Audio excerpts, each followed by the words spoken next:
Hello guys and welcome. My name is Veronica and I am your certified integrative health coach.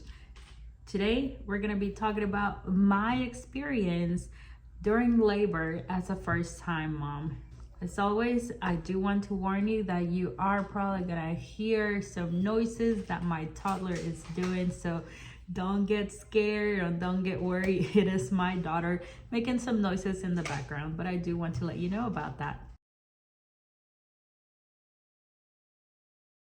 All right, so labor, woo, that gives me some chills. It brings some emotions. This was very emotional for me.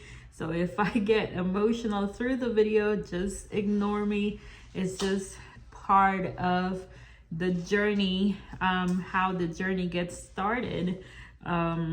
So labor, for me, contractions, let's start with that. Let's start with contractions. So contractions, to me, whenever they start, they weren't painful. They were just kind of weird because you do feel, and the best way for me to describe it is like the pressure was like just pushing everything or pulling everything together and down.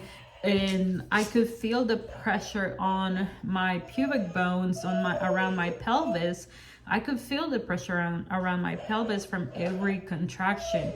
And as the contractions get closer and longer, the more pressure you start to feel around your pelvis, around your hips, because they start to open up. And so that's whenever the real pain could start. However, we all experience pain in different ways. For me, contractions at the very beginning weren't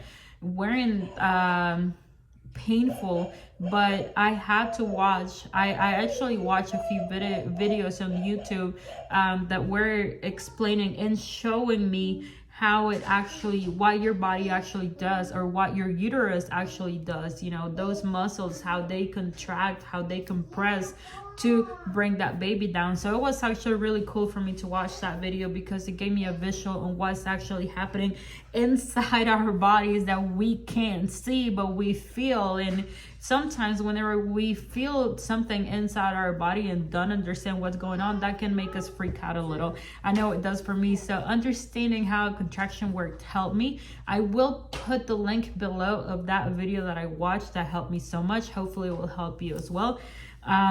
Next thing for me was losing the plug. Now this plug is mucus that serves as a cork in your uterus, that protects your baby, that protects all of that, the placenta and everything that pertains to your pregnancy. So it's called a plug, but it's basically dried up mucus that was accumulated during, I think if I'm not mistaken, during that first month, of pregnancy, or, you know, starting conception. I can't do this with that toy. I'm about to push the button off. She decided to start playing with that toy as soon as I started recording. So we'll see how she does. So anyways, so that plug, I lost that plug, or that plug came off that day that I got into labor. Some women lose it prior.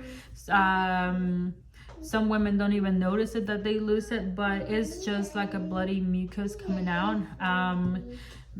Sorry, that's just, I know that might be too graphic or too much information, but that's what you're here for, to know what, you know, maybe what you want, maybe you want to know what to expect. And so I'm giving you the details on some of the things that you might experience.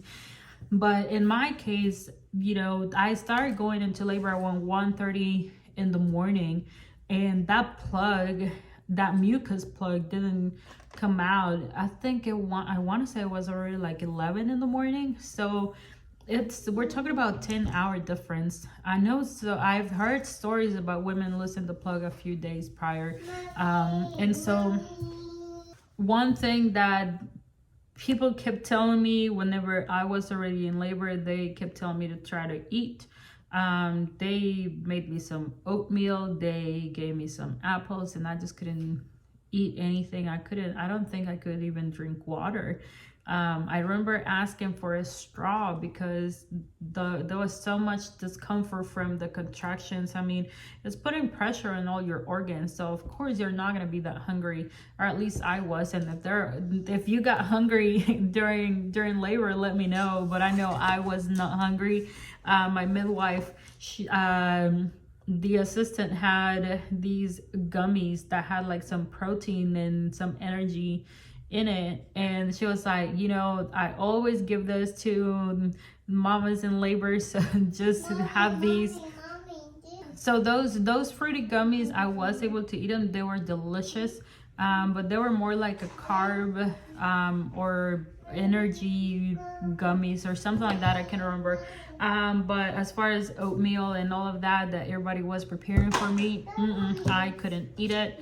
It was too much for my stomach to handle, to think about digestion. I think your body might go into this, no, I need to work on getting this baby out, and probably doesn't really want to deal with digesting food at that time. So yeah, I mean, listen to your body. You know your body best than anybody else. Trust your body, trust your instincts, listen to your body. Don't let other people tell you different. You know what you're feeling, so trust your body very well.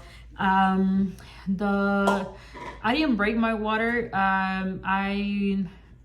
I think it was about 8 p.m. that I was still in labor. I ended up having my baby after 24 hours, so 24 hours of labor really with her. I had my baby next morning at 1:30, exactly 1:30 in the morning. But I didn't break my water. The doctor at the hospital broke my water about 9 p.m. or 11 p.m. I can't remember, it's all blurry, but the doctor actually broke my water because he wanted to make my dilation go faster, and so he decided to do that. I told him, yeah, he could go ahead and do that, and so I didn't get to experience my water breaking naturally, but I did get to experience the mucus plug, and oh my gosh, those contractions. Now, contractions, like I said, they weren't really painful for me, but they did get painful whenever my daughter was already around my pelvis, and she actually was facing forward, and with her facing forward, her forehead, this part of her head was actually putting a lot of pressure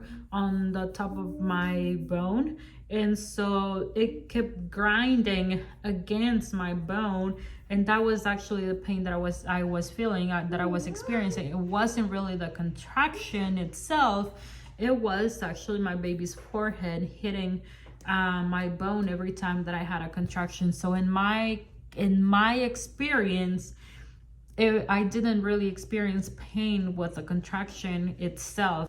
So that really was my experience. I know it's very short. I can do a more detail on anything if you want to know more about the home birth part or the hospital part. Just let me know. I did have some stuff that I did, like an emergency bag that my midwife suggested me to have just in case we needed to go to the hospital. So I had that. But anyhow, if you have any questions, if you want me to talk more about, I don't know, home birth, specifically things that happen during home birth, let me know, or the things that you need.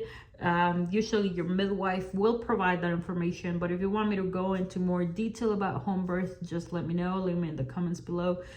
Or if you want me to talk about more in detail about my hospital experience, also let me know, give it in, write it in the comments below, and I'll be more than happy to talk about that. But I know I only have 15 minutes to record this video, so that's it, guys. I love you guys, take care, and I'll see you on the next video.